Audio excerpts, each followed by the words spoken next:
Sa Indonesia, lumitaw ang galit ng taong bayan laban sa katiwalian. Isang bahay ng mga mambabatas na iniugnay sa korupsyon ang naging sentro ng protesta. Ang mga residente, hindi na nakapagtimpi, nagpunta sila upang ipahayag ang kanilang hinanakit.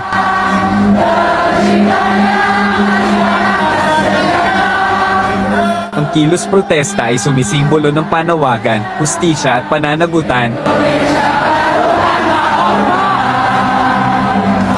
Sa kabila ng panganib, malinaw ang mensahe ng mamamayan, sawa na sila sa pang-aabuso ng kapangyarihan. Ito'y paalala na walang makakatakas sa mata ng taong bayan.